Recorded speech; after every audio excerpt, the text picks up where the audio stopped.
It's about a quarter before 4 o'clock in Gaza City, and you're looking live as Israeli counterstrikes continue. Just moments ago, the IDF announced that sirens are sounding across central Israel. It's a very fluid situation. Both sides are shooting at each other.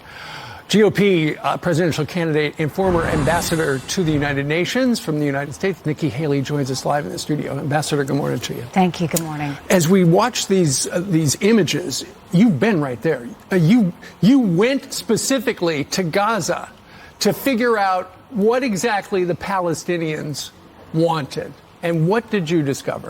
I mean, prayers for Israel. And what I will tell you is when I was at the UN, this was so much of what I did because they were constantly hitting on Israel. And I really wanted to go and say, OK, in order for me to defend Israel, do the Palestinians have a point? And what I can tell you is I was at Ida refugee camp. And I saw the graffiti on the walls that was just spewing hate against Jews. I saw the schools where we constantly fought about the fact that the textbooks, this is oversimplifying, but it would basically say, if you have 5 Jews and you kill 4 Jews, how many Jews are left? That's what they were teaching the kids in the school. I was in the tunnels from Gaza into Israel. I saw where they have the ammunition, where they go and they put all that equipment, what they do. They purposely put these tunnels underneath schools, underneath hospitals, because they don't value life. Right. That's the biggest thing was my takeaway. If they valued life, they'd never put those school kids in danger. They'd never do all of that. So when you're looking at Hamas, which has pretty much taken over Judea and Samaria, which they call the West Bank, you're dealing with a murderous group. And we can never forget what they've done. And think about all the hostages we've been talking about. You know, we look at them as hostages. They look at them as human shields, and they're going to put them places. The IDF bombed the Islamic University of Gaza because the IDF said essentially their engineers were building bombs.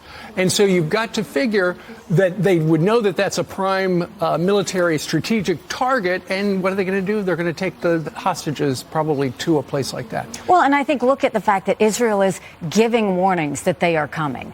You know, Hamas gave no warning to Israel. They were given nothing. They were just sent right in there. And so right now, because they have the tunnels and the equipment near civilian sites, this is going to get bad. It is. But we can never forget what they did to 1,200 people. They didn't just murder them. I mean, they tortured them.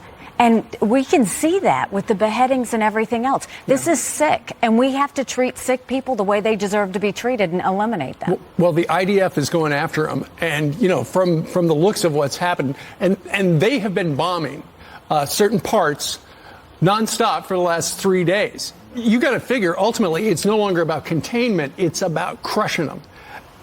It's going to wind up being a parking lot. So what's Israel going to do? Are they going to then occupy that space? I think their number one priority should be to eliminate Hamas. They have dealt with this literally for years, where they're constantly trying to kill Israelis. They need to eliminate them. Then they can figure out what to do with the land. But I would guess that that's their priority right now, is how do you go and just literally eliminate this terrorist group and then figure out what to do with the land. One other thing I wanted to ask you about. We ran some video a little while ago of Hillary Vaughn trying to get Rashida Tlaib, member of Congress from Michigan, to say that cutting off the heads of babies is a bad thing. She would not say a word to Hillary. What does that say to you? Israel used to be a bipartisan issue. It used to be one that Republicans and Democrats agree on. Now you look at progressives. Now you look at the far left. I don't know how they justify the beheadings. I don't know how they justify 1,200 people dead. I don't know how they justify the torture. That's between them and God. I don't understand it, and I don't want to understand it. Ambassador, thank you very much for telling us what you know about the area.